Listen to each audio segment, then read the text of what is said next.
Hello everyone, कैसे हैं आप लोग। आज के इस वीडियो में हम हड़प्पा सभ्यता के राजनीति के बारे में जानेंगे। सबसे पहले हम राजनीति के अंतर्गत इस प्रश्न का आंसर ढूंढेंगे कि क्या हड़प्पा सभ्यता में एक पूर्ण राज्य की स्थापना हो चुकी थी। क्या हड़प्पा सभ्यता में एक पूर्ण राज्य की स्थापना हो चुकी थी।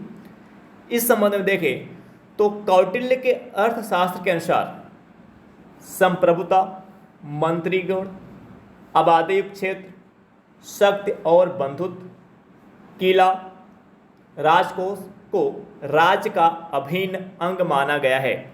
यानी कौटिल्य के अर्थशास्त्र के अनुसार एक राज्य के लिए क्या क्या होना आवश्यक है, एक राज्य होने के लिए क्या क्या होना आवश्यक है। संप्रभुता, मंत्रीगण, आबादयुक्त क्षेत्र, शक्ति और बंधुत्व, किला, राजकोष। अब हम देखें, अगर हम सबसे पहले राजकोष के एंगल से देखें तो क्या, अब हम ये देखेंगे क्या ये सभी तत्व हड़प्पा सभ्यता में शामिल हैं। तो अब हम राजकोष के एंगल से अगर देखें, राजकोष की बात करें तो मोहनजोदड़ो जो वर्तमान में पाकिस्तान के सिंध प्रांत में है, आप मैप में देख सकते हैं, सिंधु नदी के किनारे मोहनजोदड़ो स्थित है। ये एरिया आप देख रहे हैं पाकिस्तान का है और ये जोन जो है भारत। तो जो मोहनजोदड़ो है वर्तमान में ये पाकिस्तान के सिंध प्रांत में स्थित है। तो मोहनजोदड़ो का विशाल अन्नागार ही खजाना या राजकोष होता था। मोहनजोदड़ो का जो विशाल अन्नागार है जहाँ पर बड़े पैमाने पर अनाज रखे जाते थे, वही खजाना या राजकोष होता था। मोहनजोदड़ो का विशाल अन्नागार ही खजाना या राजकोष होता था। इसके अवलोकन से ऐसा लगता है कि कर के रूप में अनाज एकत्र किया जाता था। इसके अवलोकन से ऐसा लगता है कि कर के रूप में अनाज एकत्र किया जाता था, क्योंकि आपको पता है हड़प्पा सभ्यता के समय में मुद्रा का प्रचलन नहीं था। जब हम हड़प्पा सभ्यता के ट्रेड के बारे में आपको बताएंगे तो वहाँ पे हम इस संबंध में मुद्रा के संबंध में डिस्कस करेंगे। तो जो मोहनजोदड़ो का जो विशाल अन्नागार है, इसके अवलोकन से ये स्पष्ट होता है कि जो अन्नागार है यही खजाना या राजकोष होता था। ऐसा लगता है कि कर के रूप में अनाज एकत्र किया जाता था। दूसरा एंगल देखें, किलाबंदी। अगर हम किला के एंगल से देखें तो जो किलाबंदी है, किला क्या होता है। किला जो है सिक्योरिटी के पर्पज़ से, सुरक्षा के पर्पज़ से बनाया जाता है। अगर एक बेसिक लेवल पे देखें, जैसे एक व्यक्ति घर का निर्माण करता है तो उसके चारों तरफ सुरक्षा के पर्पज़ से बाउंड्री बना देता है। बीच में घर रहता है और उसके चारों तरफ एक बाउंड्री बना देता है सिक्योरिटी के पर्पज़ से, सुरक्षा के पर्पज़ से। उसी प्रकार जो स्टेट होते हैं, जो राज्य होते हैं, वो सिक्योरिटी के पर्पज़ से, यानी कोई दूसरा राज्य उस पर जब अटैक करे तो वो जो सिक्योरिटी के पर्पज़ से उसके चारों तरफ बाउंड्री बनाया जाता है, जो किला बनाया जाता है, वो उसे सुरक्षा प्रोवाइड कर सके। तो जो किलाबंदी की जाती है वो सुरक्षा के पर्पज़ से, सिक्योरिटी के पर्पज़ से किया जाता है, ताकि अगर कोई राज्य उस पर अटैक कर रहा है तो उसके थ्रू आउट वो अपने राज्य को सुरक्षा प्रदान कर सके, सिक्योरिटी प्रदान कर सके। तो किलाबंदी के संबंध देखें तो धौलावीरा जो गुजरात में है, यहाँ पे विशेषकर किलों के अंदर किले होते थे। धौलावीरा जो गुजरात में स्थित है, यहाँ पर विशेषकर किलों के अंदर किले होते थे। धौलावीरा गुजरात में विशेषकर किलों के अंदर किले होते थे। इससे स्पष्ट होता है कि किलाबंदी कई शहरों की विशेषताएं होती थी। हड़प्पा सभ्यता में जो किलाबंदी है ये कई शहरों की विशेषताएं होती थी, जो सुरक्षा के पर्पज़ से बनाया जाता था। अगर हम बात करें धौलावीरा की, जो गुजरात में स्थित है, यहाँ पर हमें विशेषकर किलों के अंदर किले देखने को मिलते हैं। ठीक है, अब हम आगे देखेंगे। तीसरा जो एंगल होगा देखने का, शक्ति और बंधुत्व। अगर हम सबसे पहले के शक्ति की बात करें तो किसी राज्य की जो शक्ति है किस पे निर्भर करती है, राजस्व पर निर्भर करती है। यानी अगर राजस्व यानी कर संग्रह का आधार जितना बड़ा होगा तो राज्य जो है उतनी बड़ी सेना, उतनी विशाल सेना रख सकेगी और अपनी प्रशासनिक व्यवस्था को भी क्या कर सकेगी, मजबूत कर सकेगी। यानी किसी राज्य की जो शक्ति है उसके राजस्व पे, यानी कितने बड़े पैमाने पर राजस्व वसूला जा रहा है, उसकी सेना पर और उसकी प्रशासनिक व्यवस्था पर निर्भर करता है। यानी एक राज्य की शक्ति अगर देखें तो मोटी मोटा उसके राजस्व पर, उसकी सेना पर, उसकी प्रशासनिक व्यवस्था पर निर्भर करता है। साथ ही साथ देखें तो बंधुत्व पर भी, यूनिटी पर, एकता पे भी, यानी उसके संपर्क में जो लोग हैं उनके बीच कितनी यूनिटी है, कितनी एकता है। तो ये कुछ मूल तत्व होते हैं किसी राज्य की शक्ति का। तो सबसे पहले अगर हम सेना की बात करें तो यहाँ पे देखें हड़प्पा सभ्यता में स्थायी सेना का अनुमान लगता है। दो ऐसे तत्व हैं जिससे हड़प्पा सभ्यता में स्थायी सेना का अनुमान लगता है। दो ऐसे तत्व हैं जिससे हड़प्पा सभ्यता में स्थायी सेना का अनुमान लगता है। राजस्व की बात करें तो राजस्व के बारे में अभी हमने आपको इससे पहले बता दिया। सेना के दो ऐसे तत्व हैं जिससे हमें हड़प्पा सभ्यता में स्थायी सेना का अनुमान लगता है। एक तत्व है ये सुरकोतड़ा जो गुजरात में स्थित है। अभी हमने सुरकोतड़ा को मैप में पीछे दिखाया है। सुरकोतड़ा जो गुजरात में स्थित है के बर्तनों में सैनिक चित्रण का मिलना। सुरकोतड़ा जो गुजरात में स्थित है यहाँ के बर्तनों में सैनिक चित्रण का मिलना। इसके साथ ही साथ बिखरे हुए पत्थरों के ढेर लगाने से। आपने अगर मूवी देखा होगा आर्मी से संबंधित तो उस मूवी में आपने देखा होगा कि जब युद्ध होता है दो देशों के बीच तो वहाँ पे आप देखेंगे पत्थरों के ढेर लगे होते हैं या कोई अटैक कर देता है इस किसी कंट्री के अंदर, किसी देश के अंदर, तो वहाँ पे आप देखेंगे पत्थरों के ढेर लगाए होते हैं। अब कुछ ऐसे होते हैं जो ऊंचाई पे होते हैं जिसकी आड़ में आप दूसरे के ऊपर अटैक कर सकते हैं। तो सिक्योरिटी के पर्पज़ से पत्थरों के जो ढेर लगाए जाते हैं, कभी कभी आप उस पिक्चर मूवी में देखते हो कि बड़ी संख्या में बोरी रखी रहती है। तो जो ये पत्थरों के ढेर लगाए जाते हैं ये सिक्योरिटी के पर्पज़ से, सुरक्षा के पर्पज़ से लगाए जाते हैं। आप अगर आर्मी से संबंधित कोई मूवी आपने देखा होगा तो वहाँ पे इस प्रकार के पत्थरों के ढेर आपको देखने को मिल सकते हैं, खास तौर से जो पहाड़ी क्षेत्र होता है वहाँ पे। तो जो बिखरे हुए पत्थरों के ढेर हैं, दो ऐसे तत्व हैं जिससे हमें हड़प्पा सभ्यता में स्थायी सेना का अनुमान लगता है। एक तो सुरकोतड़ा जो गुजरात में स्थित है के बर्तनों में सैनिक चित्रण का मिलना, दूसरा बिखरे हुए पत्थरों के ढेर लगाने से। ठीक है। अब तीसरी बात करें प्रशासनिक व्यवस्था। अगर हम बात करें प्रशासनिक व्यवस्था की तो इसके अंतर्गत देखें, अगर हम हड़प्पा सभ्यता के शहरीगत ढांचे को देखें, शहरीगत योजना को देखें तो इसे 3 स्तरों में आप बांट सकते हैं। जो सबसे ऊपरी हिस्सा होता था जहाँ पे जो मूलतः शासक वर्ग का निवास स्थान होता है, देखिए जो सबसे ऊपरी हिस्सा है, सबसे ऊपरी हिस्सा जो है 3 हिस्सों में बांटा गया है। ये जो सबसे ऊपरी हिस्सा है ये संभवतः यहाँ पे शासक वर्ग निवास करते थे। और ये जो बीच का आवास है यहाँ पे हमें नौकरशाहों या सरकारी मुलाजिमों के होने के बारे में जानकारी मिलती है। तो जो बीच का आवास है यहाँ पे देखो यहाँ पे हमने बनाया भी है बीच का आवास। तो ये जो बीच का आवास है, बीच के आवास में कौन निवास करता था? नौकरशाह या सरकारी मुलाजिम। तो इससे स्पष्ट, इस जो शहरीगत ढांचा है जो 3 स्तरों में बांटा गया है, गढ़ या टीला, बीच का आवास, निचला शहर।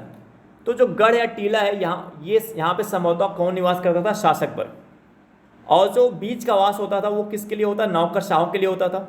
और जो निचला शहर होता था ये किसके लिए होता था? आम लोगों के लिए होता था।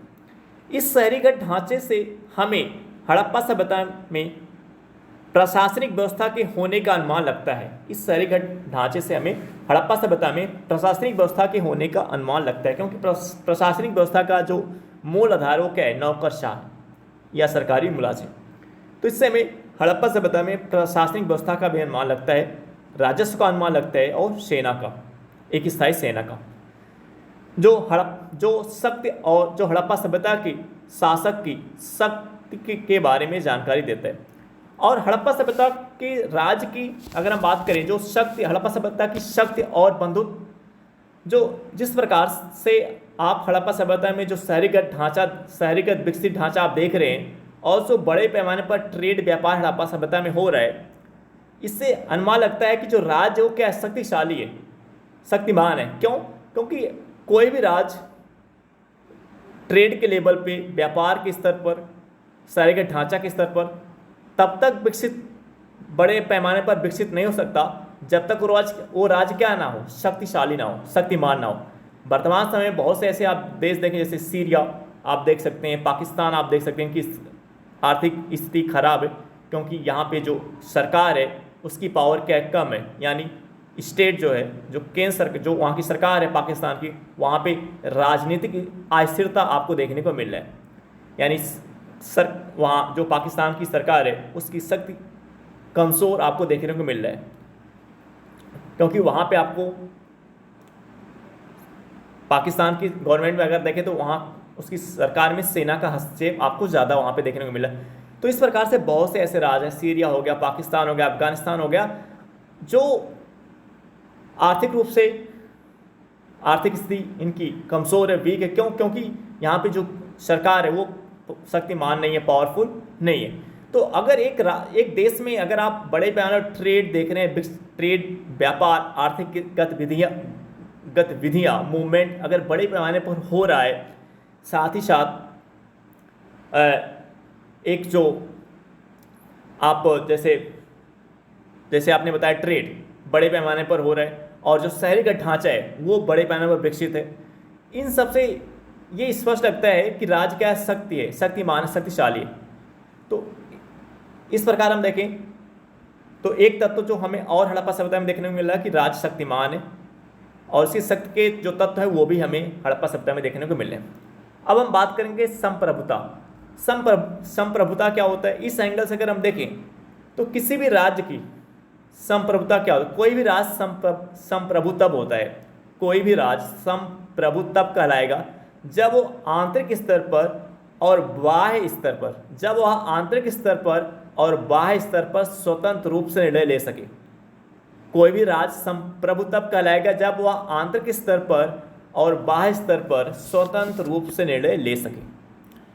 अब यहाँ पे अगर हम इस राज्य की, हड़प्पा सभ्यता की अगर हम संप्रभुता को देखें तो ये जो ऊपरी, जो गढ़ या टीला, जो ऊपर का निवास स्थान है, इसको हम गढ़ या टीला कहते हैं, जहाँ पे संभवतः शासक वर्ग निवास करते थे।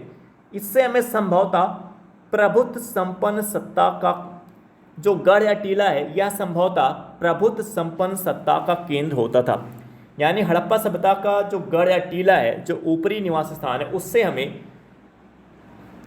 संभवतः प्रभुत्व संपन्न सत्ता का केंद्र होने की जानकारी हमें मिलती है। इससे हमें हड़प्पा सभ्यता के संभवतः प्रभुत्व संपन्न सत्ता का केंद्र होने की जानकारी हमें मिलती है। ऐसा प्रतीत होता है कि जो गढ़ या टीला है यह संभवतः प्रभुत्व संपन्न सत्ता का केंद्र होता था, क्योंकि संप्रभुता इससे भी डिसाइड होती, क्योंकि उस समय की जो सभ्यता, जैसे मेसोपोटामिया की बात करें, मिस्र की बात करें और हड़प्पा सभ्यता की बात करें, तो इन सब में सबसे ज़्यादा विकसित कौन सी? हड़प्पा सभ्यता। यानी अंतर्राष्ट्रीय स्तर पर हमें जो मिस्र और मेसोपोटामिया देखने को मिल रहा है, और भारतीय स्तर पर जो हमें हड़प्पा सभ्यता देखने को मिल रहा है, ये हड़प्पा सभ्यता इन अपने समकालीन मिस्र और मेसोपोटामिया से कहीं ज़्यादा विकसित दिख रही है। तो इससे अनुमान लगा सकते हैं कि कोई भी राज्य शहरी ढांचे के स्तर पर, व्यापार के स्तर पर, आर्थिक गतिविधियों के स्तर पर इतने बड़े पैमाने पर ट्रेड व्यापार है, तभी संभव है जब वो राज्य क्या संप्रभु है, यानी जब वो स्वतंत्र रूप से निर्णय ले पा रहा है। तो जिस प्रकार से इस संप्रभुता हम इस जो हड़प्पा सभ्यता का जो शहरीकृत विकसित ढांचा है, जो बड़े पैमाने पर हड़प्पा सभ्यता का व्यापार अंतर्राष्ट्रीय स्तर पर मिस्र के साथ, मेसोपोटामिया के साथ हो रहा है, जो बड़े पैमाने पर आर्थिक गतिविधियां संपन्न हो रही है, इससे अनुमान लगता है कि हड़प्पा सभ्यता में हमें संभवतः प्रभुत्व संपन्न सत्ता का केंद्र होने की भी जानकारी हमें इसके थ्रू आउट मिल पा रही।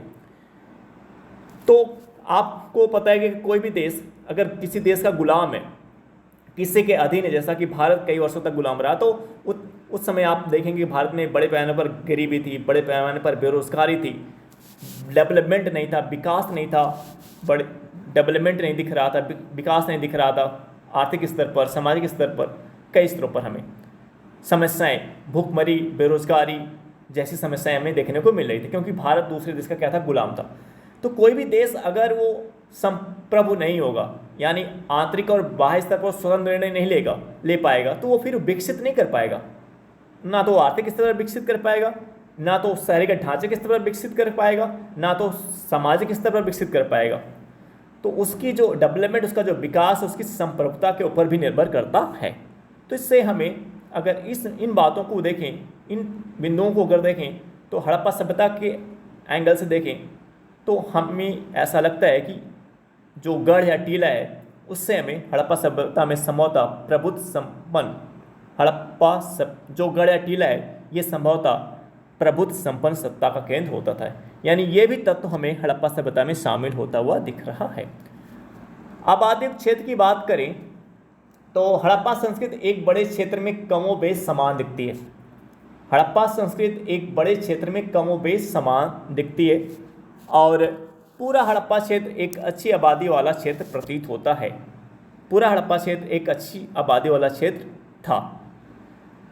तो ये भी तत्व हड़प्पा सभ्यता में दिख रहा है, शामिल है। अब हम बात करें मंत्रीगण, तो आपको पता है अगर रूलर, अगर शासक है तो उसका मंत्रीगण भी होगा।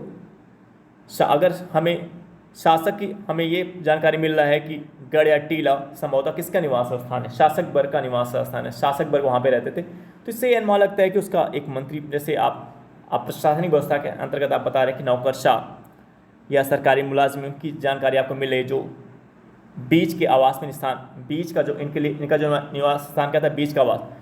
तो इसी प्रकार शासक की हमें जानकारी मिल रही है कि शासक हड़प्पा जो गढ़ या टीला है यहाँ पे संभवतः शासक पर निवास करता था। इससे स्पष्ट, तो इसमें जो मंत्रीगढ़ का कंपोनेंट है वो उसमें आ जाता है, शासक के अंतर्गत वो मंत्रीगढ़ का कंपोनेंट आ जाता है। तो इस आधार पर अगर हम देखें तो हमें ऐसा प्रतीत होता है, अब जो तत्व, ये सभी तत्व जो हमें हड़प्पा सभ्यता में शामिल दिख रहे हैं, ये सिंधु घाटी में, ये हड़प्पा सभ्यता में राज के जो एक कुछ महत्वपूर्ण तत्व की पहचान हम कर सकते हैं। इस प्रकार हम हड़प्पा सभ्यता में राज के ये जो कुछ महत्वपूर्ण तत्व है इसकी पहचान हम इस आधार पर हड़प्पा सभ्यता में कर सकते हैं। इससे स्पष्ट होता है कि हम ये कह सकते हैं कि हर हाल में इस प्रकार इन तत्वों के आधार पर, इन एग्जाम्पल के आधार पर, इस फैक्ट के आधार पर हम ये कह सकते हैं कि हर हाल में हड़प्पा के दौर में व्यवस्थित राज स्थापित हो चुका था। ऊपर के जो सभी तत्वों का आपने अवलोकन किया, सभी एलिमेंट का जो आपने अवलोकन किया, उसके आधार पर आप ये निष्कर्ष दे सकते हैं कि हर हाल में हड़प्पा के दौर में एक व्यवस्थित राज स्थापित हो चुका था। क्योंकि आर्थिक स्तर पर, सामाजिक स्तर पर, शहरीगत ढांचे के स्तर पर जो विकास हड़प्पा सभ्यता में दिखाई दे रहा है, जो डेवलपमेंट हड़प्पा सभ्यता में दिखाई दे रहा है, वो बिना उस डेवलपमेंट की कल्पना आप बिना राज के नहीं कर सकते हैं। बिना एक राज्य के, एक शक्तिशाली राज्य के उसकी कल्पना आप नहीं कर सकते हैं। जिस प्रकार से अंतर्राष्ट्रीय स्तर पर हड़प्पा सभ्यता का व्यापार मिस्र के साथ, मेसोपोटामिया के साथ संपन्न हो रहा है, और अपनी समकालीन सभ्यता मिस्र और मेसोपोटामिया से हड़प्पा सभ्यता कहीं आगे है। ये तभी संभव है, ये तभी संभव होगा जब हड़प्पा सभ्यता क्या हो, जब हड़प्पा सभ्यता में एक राज्य होगा, एक शक्तिशाली राज्य होगा। तो ये हड़प्पा सभ्यता में एक शक्तिशाली राज्य होने की जानकारी हमें देते हैं। अब हम दूसरा प्रश्न, हड़प्पा सभ्यता के राजनीति के अंतर्गत अब हम दूसरा प्रश्न ये जानने का प्रयास करेंगे कि क्या हड़प्पा सभ्यता में किस वर्ग के लोग शासन कर रहे थे। दूसरा, हड़प्पा सभ्यता के राजनीति के अंतर्गत जो दूसरे प्रश्न का आंसर हम ढूंढेंगे वो प्रश्न ये है कि हड़प्पा सभ्यता में शासन किसके द्वारा किया जा रहा था। अभी हमने ये जानकारी प्राप्त की कि हड़प्पा सभ्यता में एक पूर्ण व्यवस्थित राज्य स्थापित हो चुका था हर हाल में। अब हम ये देखेंगे कि ये जो राज्य हड़प्पा सभ्यता में अस्तित्व में है, ये राज्य, इस राज्य पे किसका शासन है, यानी इस राज्य को किसके द्वारा चलाया जा रहा है, इस राज्य पे कौन शासन कर रहा है। तो अगर हम बात करें, एक प्रश्न उठता है, बनता है कि क्या हड़प्पा सभ्यता पुजारियों के द्वारा शासित थी। एक प्रश्न ये बनता है कि क्या हड़प्पा सभ्यता पुजारियों के द्वारा शासित थी। तो ये कहना तर्कसंगत नहीं होगा कि हड़प्पा सभ्यता पुजारियों के द्वारा शासित नहीं थी। दो ऐसे तत्व हैं, दो ऐसे एग्जाम्पल हैं जिसके आधार पर हम ये कह सकते हैं कि हड़प्पा सभ्यता पुजारियों के द्वारा शासित नहीं थी।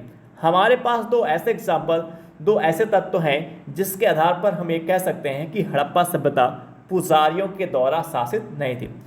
पहला तत्व क्या है? मिस्र और मेसोपोटामिया। मिस्र और मेसोपोटामिया के विपरीत किसी भी हड़प्पा स्थल पर कोई मंदिर नहीं मिला है। मिस्र और मेसोपोटामिया के विपरीत किसी भी हड़प्पा स्थल पर कोई मंदिर नहीं मिला है। यानी जो पुजारी का अस्तित्व है वो उस मंदिर के होने से उसके अस्तित्व का पता चलता है। यानी अगर मंदिर है तो पुजारी है, अगर मंदिर नहीं तो पुजारी नहीं। तो हम अगर देखें हड़प्पा में, देखें हड़प्पा के स्थल पर देखें तो कोई भी ऐसा हड़प्पा स्थल नहीं है। हड़प्पा स्थल मतलब किसी भी हड़प्पा स्थल पर हमें मंदिर के साक्ष्य नहीं मिलते हैं। हड़प्पा सभ्यता के किसी भी स्थल पर हमें मंदिर के साक्ष्य नहीं मिलते। तो जब हमें मंदिर के साक्ष्य नहीं मिलते हैं तो कैसे हम एक पुजारी के होने का अनुमान लगा सकते हैं। लेकिन उसी समय की जो समकालीन सभ्यता मिस्र और मेसोपोटामिया है, मेसोपोटामिया के निचले शहरों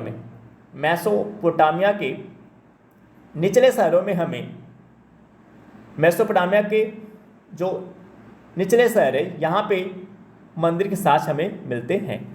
मेसोपोटामिया के निचले शहरों में हमें मंदिर के साक्ष्य मिलते हैं।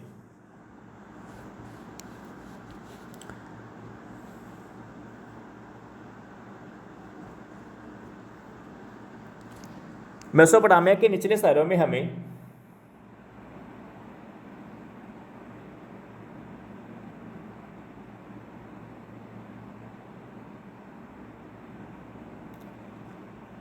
दूसरा पॉइंट देखें, महान स्नानागार के अलावा किसी भी प्रकार के धार्मिक ढांचे की खुदाई नहीं की गई है।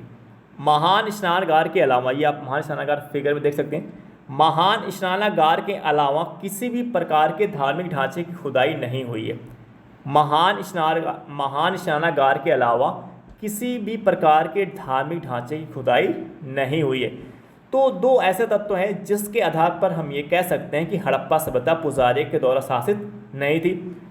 पहला तत्व क्या है? मिस्र और मेसोपोटामिया के विपरीत किसी भी हड़प्पा स्थल पर कोई मंदिर नहीं मिला है। यानी मिस्र और मेसोपोटामिया में हमें मंदिर के साक्ष्य प्राप्त होते हैं, लेकिन हड़प्पा सभ्यता के किसी भी स्थल पर हमें मंदिर के साक्ष्य नहीं मिलते। दूसरा, जो महान स्नानागार हड़प्पा सभ्यता में देखने को मिलता है, इस महान स्नानागार के अलावा और किसी भी प्रकार के धार्मिक ढांचे की खुदाई नहीं हुई है। यानी दो ऐसे तत्व हैं जिसके आधार पर हम ये कह सकते हैं कि हड़प्पा सभ्यता पुजारियों के द्वारा शासित नहीं थी। तो किसके द्वारा शासित थी? संभवतः व्यापारियों के एक वर्ग के द्वारा शासित थी। हड़प्पा सभ्यता संभवतः व्यापारियों के एक वर्ग के द्वारा शासित थी, क्योंकि आपको पता है कि हड़प्पा सभ्यता के अंतर्गत देखें तो हड़प्पा सभ्यता की जो आर्थिक मूवमेंट है, जो व्यापार है, जो ट्रेड है, ये काफ़ी ज़्यादा विकसित है। यानी उस समय की अगर हड़प्पा सभ्यता की बात करें तो उस समय में जो सबसे प्रभावशील वर्ग दिख रहा है, सबसे प्रभावशाली वर्ग दिख रहा है, वो कौन सा व्यापारी वर्ग है। जिस प्रकार से व्यापारिक मूवमेंट आंतरिक स्तर पर और बाह्य स्तर पर, आंतरिक स्तर पर कई राज्यों के साथ जो हड़प्पा सभ्यता के ट्रेड व्यापारिक संबंध स्थापित हैं, और बाह्य स्तर पर जैसे मिस्र और मेसोपोटामिया के साथ जो बड़े पैमाने पर हड़प्पा सभ्यता के व्यापारिक संबंध स्थापित हैं। इससे अनुमान आप लगा सकते हैं कि इस काल में जो व्यापारी वर्ग है ये काफ़ी प्रभावशील रहा होगा। तो इससे ये अनुमान लगता है कि संभवतः व्यापारियों के एक वर्ग के द्वारा हड़प्पा सभ्यता शासित था, क्योंकि हड़प्पा के शासक किसी पर विजय पाने के मुकाबले वाणिज्य के लिए ज़्यादा चिंतित थे। क्योंकि हड़प्पा के शासक किसी पर विजय पाने के मुकाबले वाणिज्य के लिए ज़्यादा चिंतित थे, इसलिए इससे ये अनुमान लगता है कि हड़प्पा संभवतः व्यापारियों के एक वर्ग के द्वारा व्यापारियों के एक वर्ग द्वारा शासित था। अब एक एंगल और है, हम हड़प्पा सभ्यता में एक पॉइंट और देखने को मिलता है। यहाँ पे हमें प्रभावी योद्धा वर्ग की कमी देखने को मिलती है। हड़प्पा सभ्यता में हमें प्रभावी योद्धा वर्ग की कमी देखने को मिलती है। हड़प्पा सभ्यता में हमें प्रभावी योद्धा वर्ग की कमी देखने को मिलती है। क्यों? क्योंकि हड़प्पा में, क्योंकि हड़प्पा में कोई हथियार नहीं था, क्योंकि हड़प्पा में कोई हथियार नहीं था, जिसका मतलब यह हो सकता है कि हो ना हो उन दिनों प्रभावी योद्धा बल की कमी रही हो। हड़प्पा में कोई हथियार हमें नहीं मिलता है, हड़प्पा में कोई हथियार नहीं था, कोई हथियार नहीं मिलता है, जिसका मतलब यह हो सकता है कि हो ना हो उन दिनों प्रभावी योद्धा बल की कमी रही हो। यानी हड़प्पा सभ्यता में हम ये कह सकते हैं कि हड़प्पा सभ्यता में उन दिनों हमें प्रभावी योद्धा बल की कमी देखने को मिलती है, क्योंकि हड़प्पा में कोई हथियार नहीं था, जिसका मतलब यह हो सकता है कि हो ना हो उन दिनों प्रभावी योद्धा बल की कमी रही हो। तो आज के सेशन में इतना ही। अब हम आपसे नेक्स्ट वीडियो में मिलेंगे। Okay bye.